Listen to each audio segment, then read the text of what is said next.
Oi, gente. No Show Business de hoje, o tema é setor bancário. Para uma conversa sobre esse assunto, está conosco Isaac Sidney, presidente da Febraban.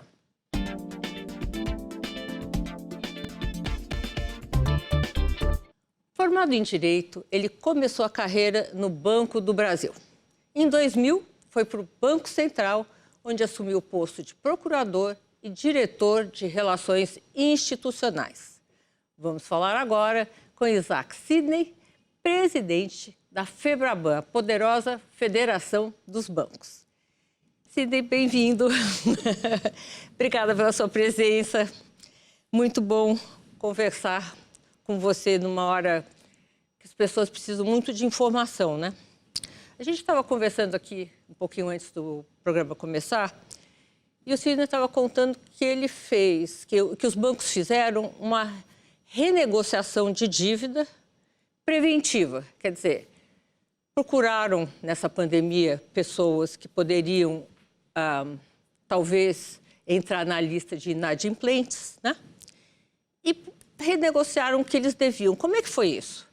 Sônia, muito obrigado pelo convite, uma grande satisfação poder conversar com você. Olha, numa crise de proporções como nós vivenciamos no ano passado, em que houve uma magnitude muito profunda e severa, com reflexos econômicos, era importante que os bancos fossem proativos, e nós fomos proativos. Nós repactuamos 17 milhões de contratos de empréstimos bancários. Os bancos tomaram essa iniciativa, procuraram os devedores em várias linhas de financiamento, financiamento imobiliário, rural, veículo, crédito consignado, crédito pessoal, cartão de crédito, e perguntamos a eles se eles gostariam de repactuar as dívidas. Não eram devedores inadimplentes, eram não devedores. Estavam devendo. Não estavam devendo, mas não estavam inadimplentes, ou seja, não estavam com parcelas atrasadas. Por que fizemos isso? Exatamente para evitar que houvesse uma onda de inadimplemento e contaminasse mais ainda o risco de crédito. Numa crise econômica, os canais de crédito são afetados. Para que isso não acontecesse, nós tomamos essa iniciativa e repactuamos. O saldo devedor desses 17 milhões de contratos chegou a R$ 1 trilhão. Então, isso é um valor significativo. Agora, como é que vocês fizeram esse levantamento? Cada banco tem sua carteira de crédito, né? E cada carteira de crédito tem clientes com perfis diferentes em situações distintas. A Febraban acabou centralizando digamos, a criação desse programa, juntamente com os bancos que integram a federação, e cada qual seguiu a sua política de crédito, mas tinha um conceito. O conceito é procurar devedores para repactuar suas dívidas, para impedir que eles ficassem inadimplentes e isso pudesse trazer uma taxa de inadimplência e contaminar o mercado de crédito e aumentar o risco de crédito. Então, cada banco adotou a sua política. Alguns diminuíram juros, aumentaram o prazo. Exatamente. Qual foi esse mix?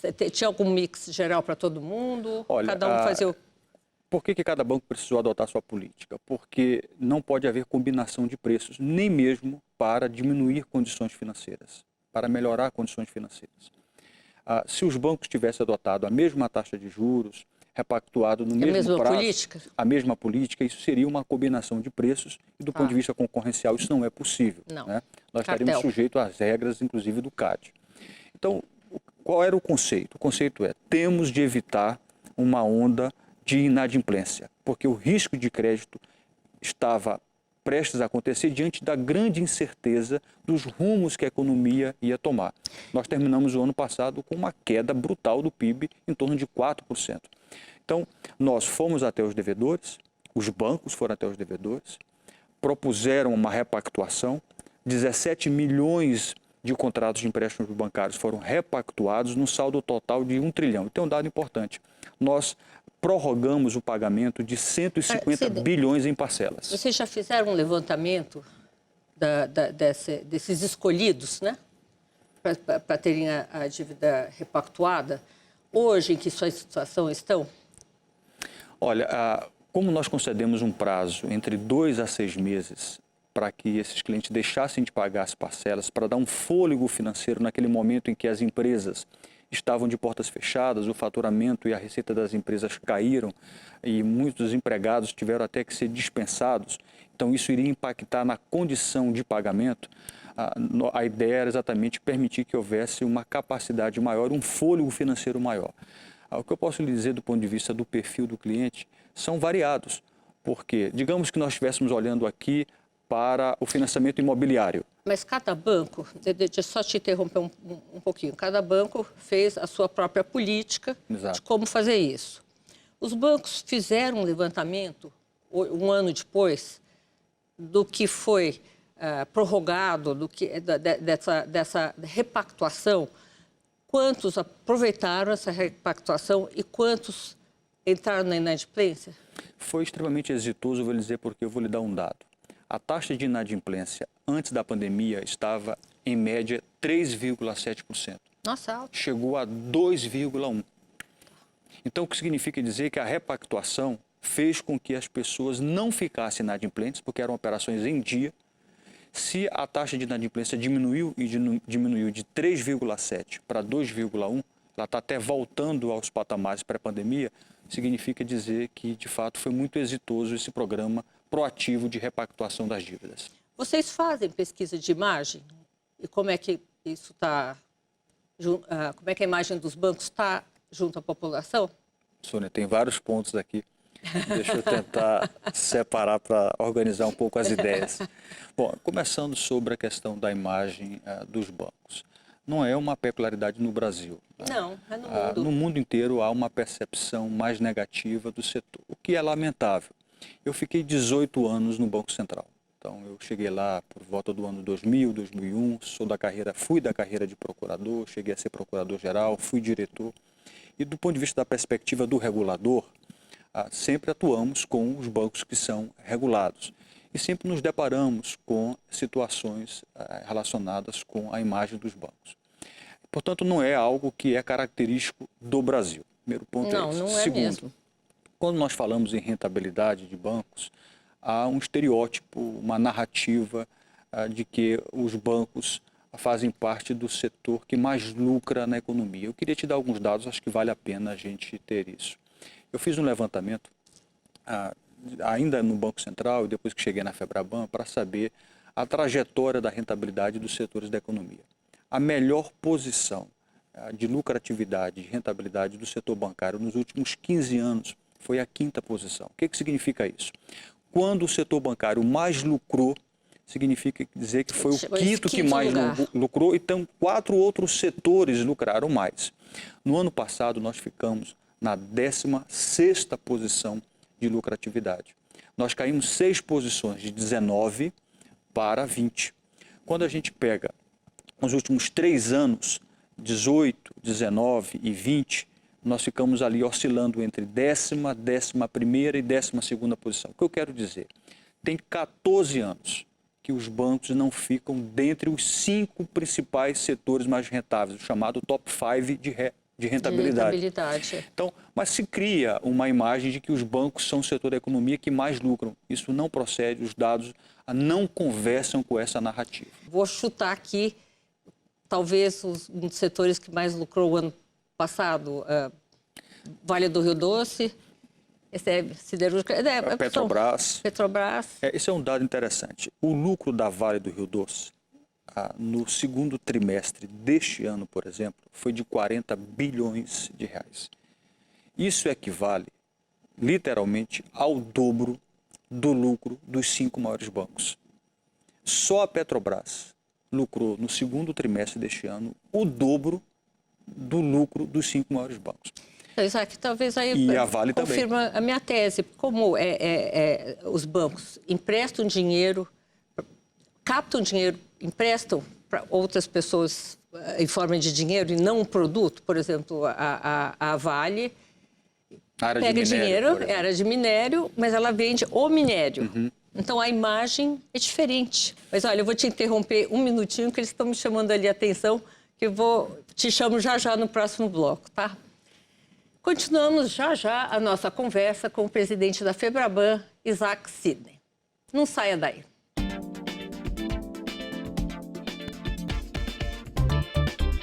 Voltamos com o nosso entrevistado, o presidente da Febraban, Isaac Sidney. Isaac, estamos conversando aqui sobre a imagem dos bancos, né? parece que você tem um dado para dar para a gente, que é importante. Nós passamos a fazer esse ano uma pesquisa chamada Radar Febraban. E essa pesquisa é a forma que nós temos de conversar com a sociedade, mais do que isso, de ouvir o que a sociedade acha sobre vários temas. E um dos pontos da pesquisa é sobre a imagem dos bancos, focada na segurança, na confiança. E o resultado foi muito interessante.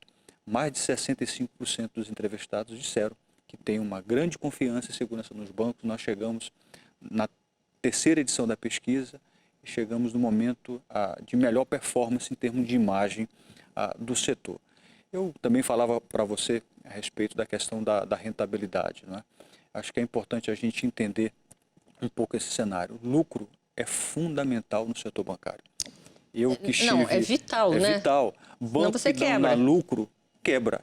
Que no dá dia prejuízo, seguinte. o Banco Central tem que tirar esse banco do mercado financeiro. Não é como empresa. A empresa pode dar prejuízo vários anos e podem obter financiamento nos bancos. Exatamente. Né? Os resultados dos bancos, quanto maiores, do ponto de vista qualitativo e até mesmo em quantidade, muito melhor para os depositantes, para os investidores. Então é importante a gente sair um pouco dessa retórica mais rasa, do senso comum de que os bancos lucram muito, gostam de juros altos.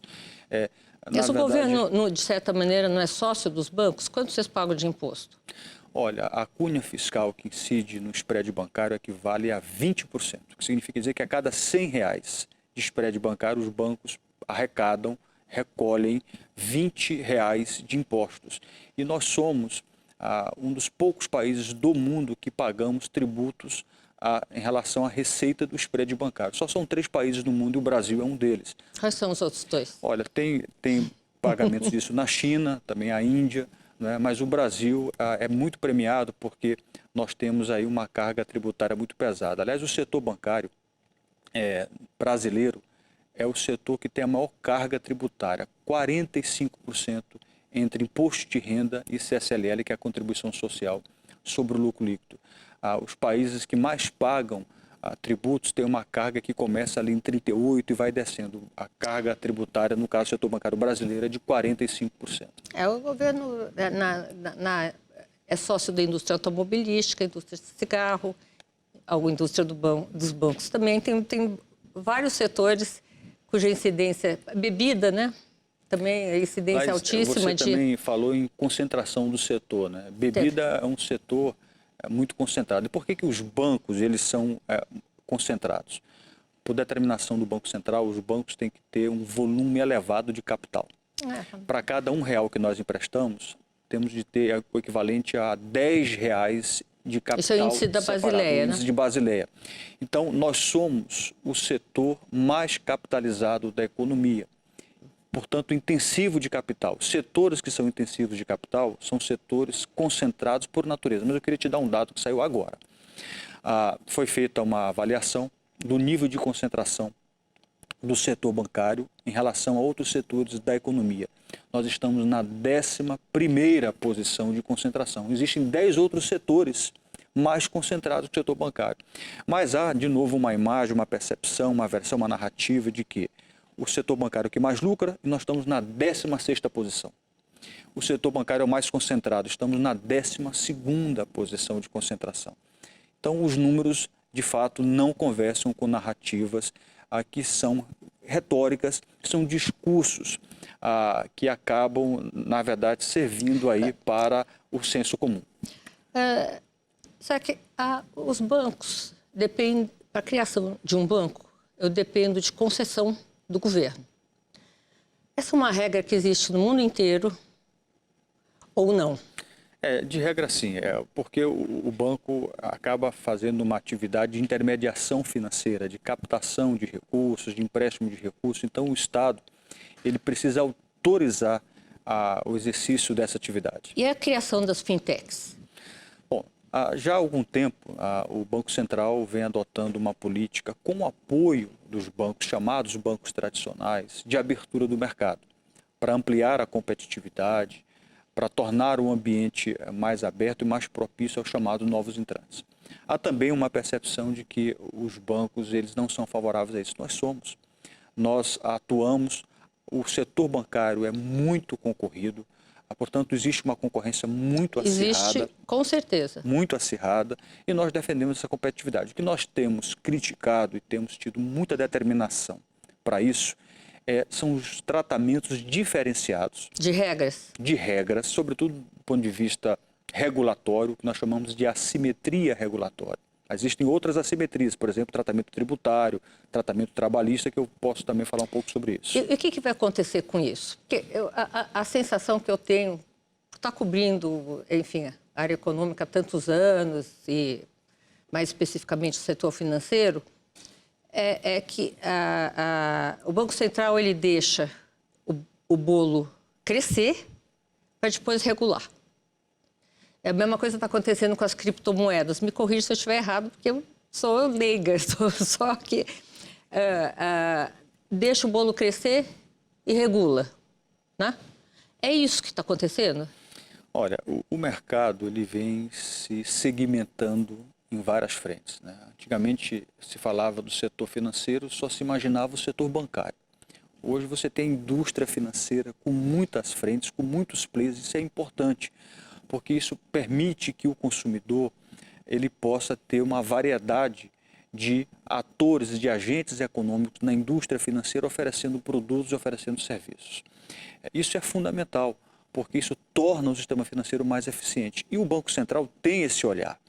Ele vê as atividades crescendo, se segmentando, e quando ele entende que do ponto de vista do tamanho, do porte, das atividades, do risco, é chegado o momento de ter uma regulamentação, ele vai exatamente trazendo, digamos assim, para o seu âmbito a tratativa regulatória, a régua regulatória. O que nós temos feito enquanto bancos tradicionais é defendendo e defendido que esse tratamento possa ser isonômico para instituições financeiras que tenham o mesmo porte, ou seja, o mesmo tamanho, exerçam as mesmas atividades e ofereçam o mesmo risco.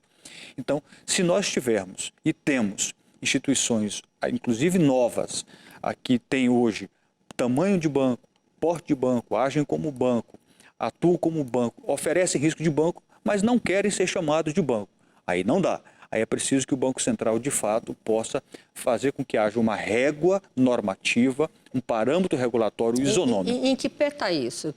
Em que pé está essa... Está avançando, eu quero te dar alguns exemplos sobre isso, né? A Febraban tem tido uma pauta de interlocução muito intensa com o Banco Central, tem mostrado distorções, e essas distorções são ruins ao final do dia, se elas não forem corrigidas para a indústria, para o consumidor. Vou te dar alguns exemplos sobre isso. Reclamações de clientes. As chamadas IPs, que são instituições de pagamento, as fintechs, até há pouco tempo não estavam no ranking de reclamações dos consumidores. Ora, eles têm hoje milhões e milhões de clientes. Nós postulamos ao Banco Central e o Banco Central atendeu. Outro assunto, requerimento de capital. Tem instituições financeiras não bancárias, instituições de pagamento, fintechs, que têm ativos enormes, riscos, oferecem riscos, mas têm um requerimento de capital menor do que os bancos. E nós estamos... Eles não entram no índice da Basileia. E aí nós estamos postulando ao Banco Central que possa ter aí um reequilíbrio, um rebalanceamento, e o Banco Central soltou uma consulta pública para tratar desse assunto. Outro exemplo, a política de suitability, que é a adequação do perfil do investidor aos investimentos. As administradoras de consórcio e as instituições de pagamentos não se submetiam a uma política de adequação desse perfil. E o Banco Central recentemente determinou que isso acontecesse. Agora, Isaac, por enquanto isso não vem, os bancos tradicionais também estão buscando uma fintech para chamar de sua, né? Olha, acho que o mercado misturar. O mercado como um todo, eu não gosto muito de rótulos, né? Bancos tradicionais, entrantes, fintechs, mas existem os rótulos, então é preciso que nós encaremos a realidade.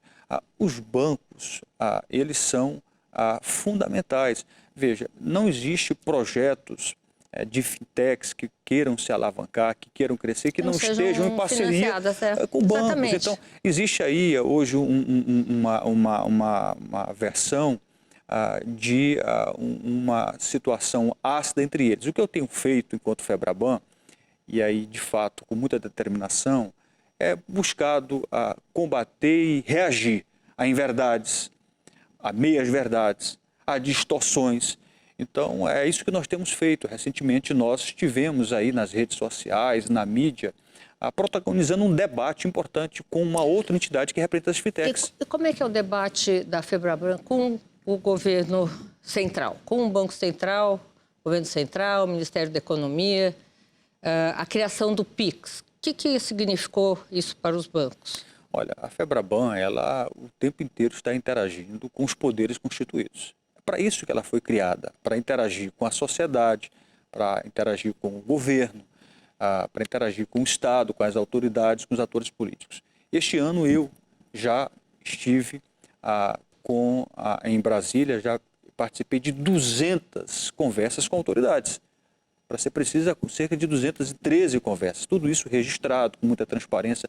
Nós recebemos na Febraban o presidente da Câmara, o presidente do Senado, o presidente do Supremo, o presidente do TSE, o ministro da Saúde, o ministro da Justiça, o ministro da Infraestrutura, o presidente do Banco Central.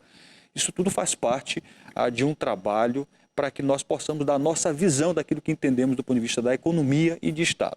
Então, esse é um ponto importante. Quanto ao PIX, que você mencionou, é uma ferramenta que o Banco Central criou, uma ferramenta de inovação, que traz muita comodidade, traz conveniência para o consumidor e evita uma série de gastos de logísticas, por exemplo, com transporte de dinheiro em espécie de numerário. Vou te dar alguns dados importantes. O Brasil gasta 10 bilhões de reais por ano com logística de transporte e de guarda de numerário, dinheiro físico. O PIX ele tem uma grande tendência de, no médio e longo prazo, diminuir de forma substancial a circulação de dinheiro, porque o PIX ele é para transferência de recursos e para pagamentos. Então, quanto mais for utilizado o PIX, significa dizer que a circulação da moeda física, do dinheiro físico, ele vai diminuir. Não é só isso, o PIX ele tem um grande potencial de bancarizar. Tirou uma certa parte do lucro dos bancos com essa transferência imediata, né? Deixa eu lhe dizer isso aí. Quando o PIX foi criado, houve uma abordagem nesse sentido que os bancos iriam perder receita com tarifas para transferência de recursos por meio de TED, DOC e outros mecanismos de transferência. Atualmente nós temos, os bancos são obrigados a oferecer gratuidade de tarifas para uma série de situações de transações bancárias. 62% das contas de depósitos de poupança são completamente isentas de tarifa. E o restante é por meio de pacote. Já eram. Então, a rigor, deve sim haver alguma perda de receita com tarifas, porém, o PIX ele tem um grande potencial de bancarizar as pessoas. Deixa eu lhe dar uma outra informação. 40 milhões de brasileiros passaram a ter seu primeiro relacionamento bancário a partir do PIX. Então, 40 milhões de pessoas vieram para a indústria financeira, para a indústria bancária, para poder ter acesso ao PIX. Por quê? Porque só se realiza a PIX se você tiver uma conta bancária, uma conta corrente, uma conta de pagamento. 40 milhões de pessoas se bancarizaram por causa do PIX? Passaram a usar... Ou é o potencial? Não, já fizeram. Passaram pela primeira vez. 40 milhões de pessoas passaram a ter um relacionamento por intermédio do PIX. Então, veja, se de um lado pode ter havido e pode haver perda de receita com tarifa, de outro lado tem um ganho potencial enorme de bancarização. Então, não é essa conta que a gente faz na ponta do lápis. Nós defendemos o PIX, estamos contribuindo para o PIX e é importante para a conveniência e para aumentar a bancarização. Isaac, vou ter que te interromper de novo só um pouquinho, tá? Voltamos já já. No próximo bloco tem mais conversa com o presidente da Febraban, Isaac Sidney. Não saiam daí. Até já.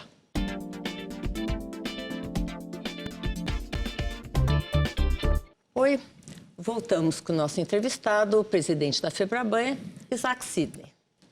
Isaac, tem muita gente preocupada com essa alta da taxa de juros. Quem não viveu os tempos de inflação nesse país, eu vivi, né? A gente fica bastante apreensivo sobre o futuro da inflação e da taxa de juros. O que você pode dizer para a gente nesse sentido? Vou falar um pouquinho, então, sobre taxa de juros, depois eu falo sobre inflação, né? E aí tem dois aspectos, os juros bancários e os juros da economia.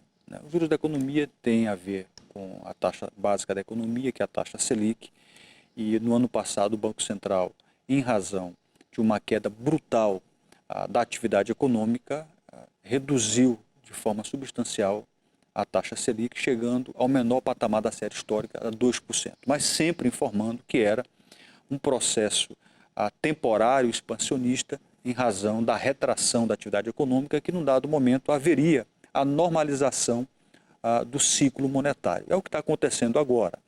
O Banco Central já está com uma taxa Selic de mais de 3 vezes do patamar que terminou no passado e, sobretudo, focando agora no controle da inflação. Existe um fenômeno global de inflação, exatamente, né, em razão do reaquecimento da economia no processo de retomada pós-pandemia.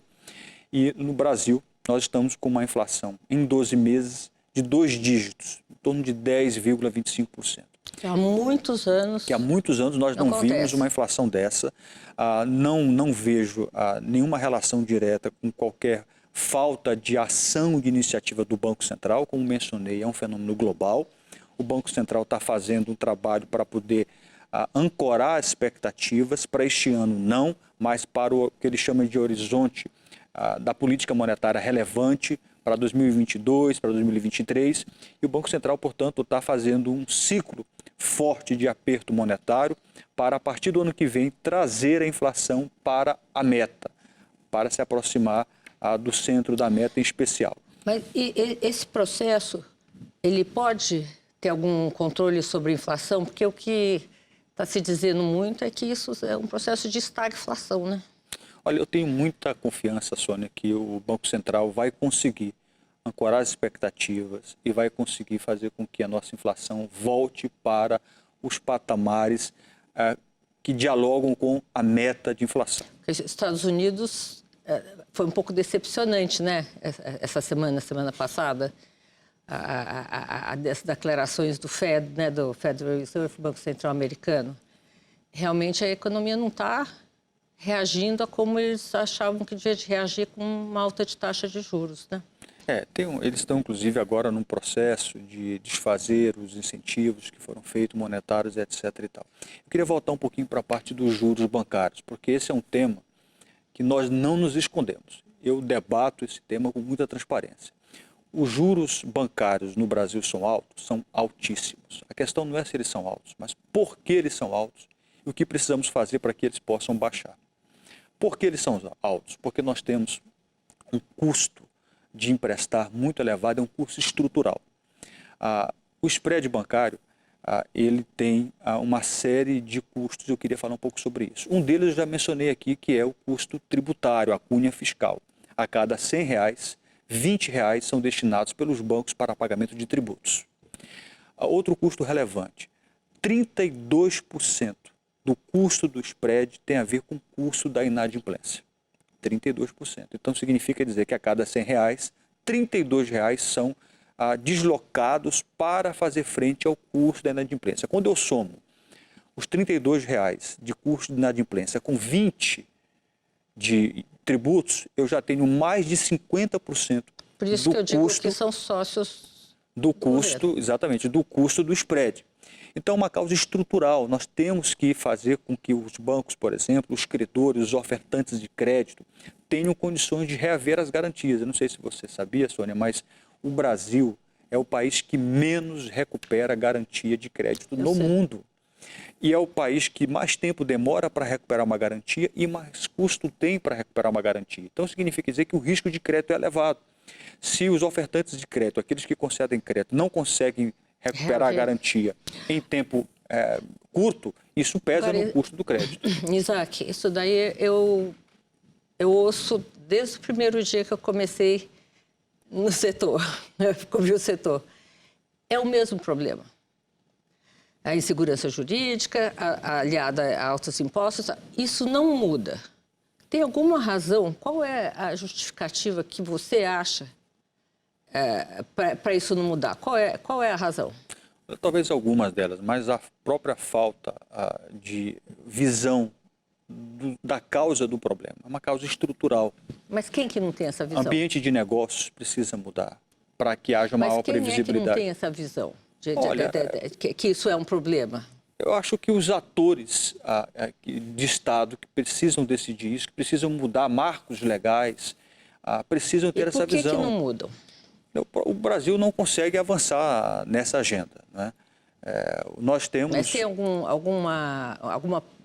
paredão aí importante que você bate? Pelo seguinte, eu sou governo.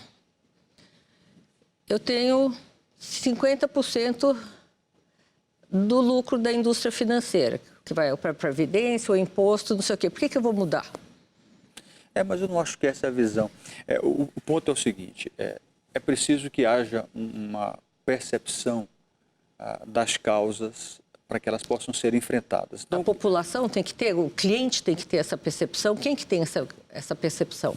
A percepção tem que ser do Estado, tem que ser da sociedade. Nós temos essa percepção e temos tido avanço. De 2016 para cá, a gente houve uma queda muito significativa do spread bancário. Por quê? Algumas iniciativas foram feitas, arcabouços legislativos foram mudados, uma nova lei de recuperação judicial, uma nova lei de falência. Nós estamos buscando... Então, parou aí, né? Eu acho que esse processo, assim, eu me lembro... Tem sido um processo lento. Parou aí, né? Tem sido um processo lento e o Brasil tem dado prioridades a outras frentes. Não tem conseguido enxergar o quão importante é o crédito para alavancar a economia. Por exemplo, no mercado de crédito americano, a proporção do crédito frente ao PIB é de quase 200%. No Brasil, nós temos 50% de crédito na proporção do PIB. É uma diferença muito grande. Como é que você vê os bancos atuando, tanto os privados quanto os públicos, tá? Atuando para captar esses 40 milhões de pessoas para serem seus clientes? Olha, eu vejo uma disputa muito acirrada. O mercado se abriu bastante, segmentou bastante. E é importante que haja, de fato, uma atuação para fidelizar esse cliente, para cativar esse cliente. E eu acho que a indústria financeira está fazendo isso. Cada um a seu modo, Cada um né? a seu modo, cada um... Os bancos privados têm as mesmas condições de brigar que os bancos públicos? As condições são as mesmas? Os públicos têm alguma vantagem sobre os privados, de alguma maneira? Eu vejo que eles estão competindo de forma muito próxima um do outro. A questão dos bancos públicos é que nós temos no Brasil uma situação que ainda faz com que eles tenham uma atuação importante, por exemplo, no crédito rural, para o agronegócio, no crédito imobiliário, mas isso está se abrindo cada vez mais. Se nós pegarmos a evolução dessas linhas de crédito que tradicionalmente eram dadas por bancos públicos, isso tem aumentado bastante a participação, o market share dos bancos privados. Recentemente, a Febraban ela veio se manifestar publicamente sobre questões políticas, que é coisa que a Febraban sempre relutou muito em fazer. Preparou um manifesto, né? Esse manifesto acabou sendo vazado na imprensa, quer dizer, ele saiu, mas não saiu. A Febraban pretende fazer outras manifestações políticas nesse sentido? Existe um consenso na entidade de se manifestar publicamente e politicamente, passado esse episódio um pouco confuso que já foi? Olha, a Febraban é a sociedade civil. Por quê? Porque nós representamos um setor estratégico da economia. E, enquanto sociedade civil, nós entendemos, neste caso, que era importante mandarmos para o país, para os poderes constituídos, uma mensagem de pacificação do ambiente institucional. Não foi uma iniciativa exclusiva da Febraban, nós estávamos dentro de um contexto que eu posso chamar de pluriassociativo, de plurifederativo, envolvendo cerca de 200 entidades que representavam o setor produtivo, incluindo o setor financeiro. Nós estávamos num momento de escalada de um tensionamento político que é muito prejudicial para o ambiente de negócios. Então, foi nesse sentido que nós agimos para pedir mais racionalidade. Essa passou. Vocês estão pensando hoje na Febraban em como se manifestar daqui para frente politicamente? Existe alguém pensando nisso e montando alguma estratégia? Olha, isso vai depender das circunstâncias e da conjuntura. Nós não temos por finalidade ficarmos o tempo inteiro subscrevendo manifestos. Não é esse o nosso papel. Não. Se isso for necessário, em circunstâncias que possam reclamar uma posição do setor bancário sobre assuntos diversos, não partidários, mas políticos institucionais, esse assunto será novamente levado aos seus associados para que possamos conversar. Eu não vejo que é o caso de a gente ficar, digamos... Mas você considera que esse episódio passado foi uma primeira tentativa de se chegar a um consenso sobre alguma... Estratégia de atuação? Estratégia de atuação? Não foi nada planejado. Foi uma situação que nós entendemos que precisávamos, enquanto entidade que representa um setor importante, mandar uma mensagem de racionalidade, de serenidade, de equilíbrio e de pacificação do ambiente institucional ao país. Nada estratégico, nada a favor ou contra A, B ou C. Aqui não é retórica de minha parte. Eu presenciei e eu, na verdade, me vi envolvido na elaboração desse manifesto desde o primeiro momento. E posso lhe assegurar que nunca o foco foi A, B ou C. O foco foi de ambiente institucional. A FEBRABAN, hoje, está unida? Existe consenso em volta da atuação da FEBRABAN e como ela vai se portar daqui para frente? A FEBRABAN é uma federação e, por natureza, excelência, ela é plural. São 119 bancos associados, bancos públicos, privados, nacionais, estrangeiros, bancos de atacado, varejo, investimento, bancos de nicho. Então é natural que a busca do consenso seja diária. Então depende do assunto, depende do tema. Eu diria que hoje, na FEBRABAN, existe um ambiente institucional muito propício para que nós possamos pensar nas pautas setoriais, nas pautas do setor. Esse é o nosso foco. Isaac, eu queria que você deixasse uma mensagem para o nosso telespectador. O que você acha bom nessa ocasião, nesse momento do país? Olha, a FEBRABAN ela tem se empenhado bastante para fazer uma interlocução com a sociedade, com os poderes constituídos. E nós queremos fazer parte de um processo de mudança do país. Queremos contribuir para as reformas estruturais, reforma tributária, reforma administrativa, que tornem o Estado mais eficiente. Nós precisamos fazer com que o país tenha uma trajetória sustentável de crescimento. Não é razoável que o país fique com esse crescimento medíocre e pífio que temos experimentado nas últimas décadas. O Brasil precisa focar em ações de incremento do crescimento voltadas para a produtividade, para a competitividade, para a melhoria do ambiente de negócio, e a FEBRABAN vai ser alguém que vai atuar com muita determinação para dar sua contribuição, porque nós representamos um setor estratégico da economia que é responsável por um saldo de crédito de 4 trilhões e meio de reais. Isso equivale a 50% do PIB. Portanto, nós nos sentimos legitimados a participar de um processo de mudança do país e vamos continuar essa interlocução com a sociedade, com os poderes constituídos. Muito obrigada, Isaac. Espero vê-lo outras vezes aqui com a gente. Agora, cumprimento é assim. O Show Business de hoje termina por aqui. Eu, Sônia Raci, tenho um encontro marcado com você na próxima semana, aqui nos estúdios da Band em São Paulo. Até lá!